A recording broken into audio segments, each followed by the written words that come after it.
The United States has experienced what scholars call the prison explosion, a dramatic increase in incarceration rates since the early 1980s. Today, the U.S. leads the world in imprisonment, a trend driven by political initiatives emphasizing harsh sentencing and get tough on crime policies. This shift transformed corrections from a rehabilitative model to one focused on mass incarceration, often described as warehousing entire social groups rather than addressing individual rehabilitation. Ethically, this raises critical questions. Has this expansion of state power genuinely improved public safety, or has it created systemic harm by prioritizing punishment over correction?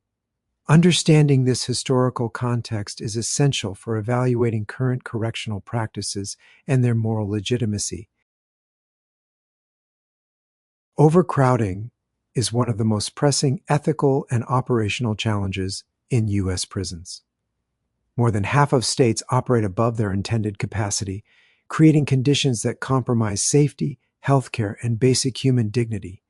The landmark Supreme Court case Brown v. Plata highlighted these issues, ruling that severe overcrowding in California prisons resulted in unconstitutional medical and mental health care.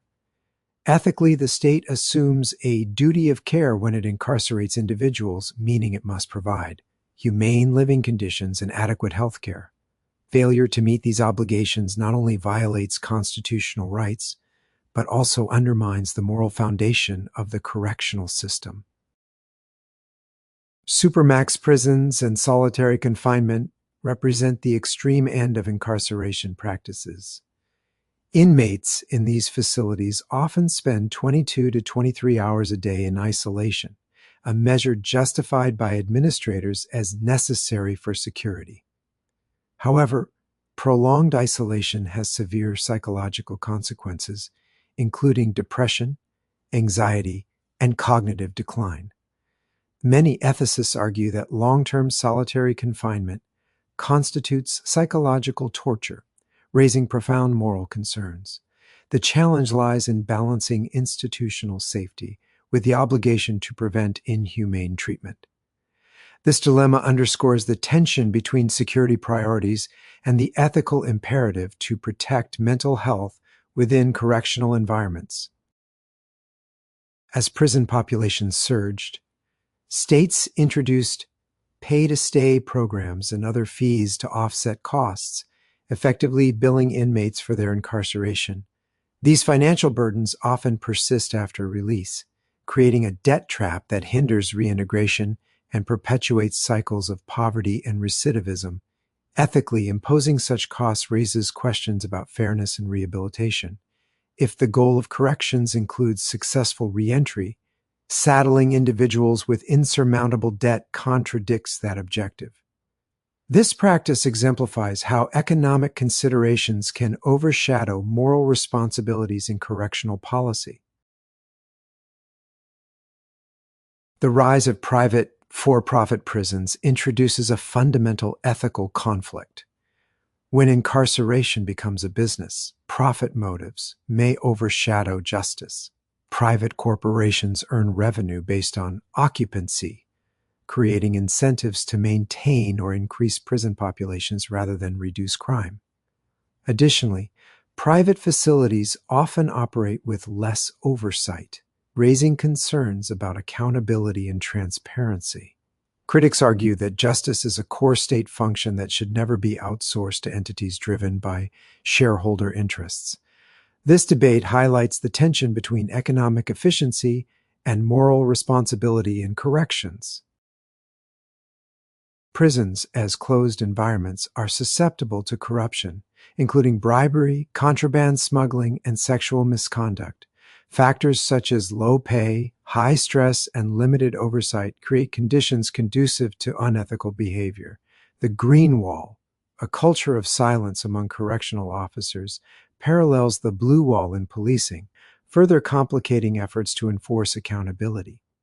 Addressing corruption requires systemic reforms, robust oversight, and a commitment to ethical standards as unchecked misconduct erodes public trust and compromises inmate safety.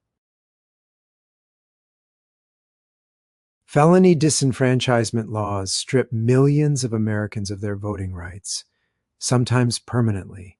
Rooted in the concept of civil death, these policies raise ethical questions about democratic participation and rehabilitation. If reintegration is a goal of corrections, denying individuals a voice in governance undermines that objective. Movements to restore voting rights reflect a growing recognition that civic engagement is integral to successful reentry and social justice. Substance abuse, particularly opioid addiction, is pervasive among incarcerated populations.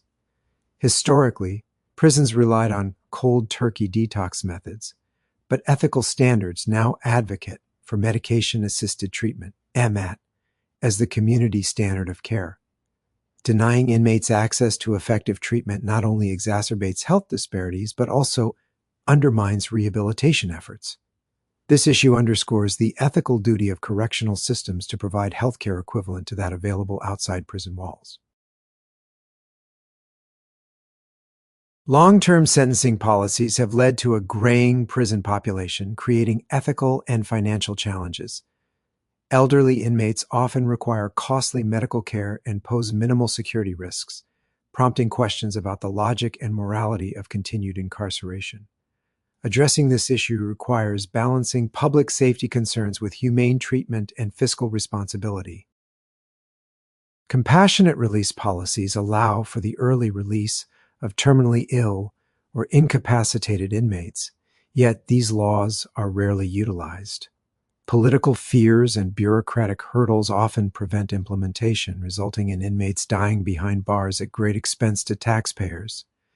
Ethically, some would argue that failing to apply these provisions reflects a punitive mindset that prioritizes optics over humanity, challenging the moral legitimacy of the correctional system. Ethics in corrections revolves around balancing security with dignity and fulfilling the state's duty of care. Issues such as overcrowding, solitary confinement, healthcare, and disenfranchisement reveal systemic failures that often remain invisible to the public. The quality of a society can be measured by how it treats those under its control, making ethical reflection essential for correctional professionals. Ultimately, maintaining moral legitimacy requires aligning correctional practices with principles of justice, humanity, and accountability. Philosophical perspectives shape views on correctional ethics. Retributivists emphasize deserved punishment, while utilitarians focus on outcomes such as rehabilitation and reintegration. These frameworks influence policy decisions and professional conduct, underscoring the need for clarity about the goals of punishment. As future practitioners, understanding these theories will guide ethical decision-making and help reconcile competing values within the correctional system.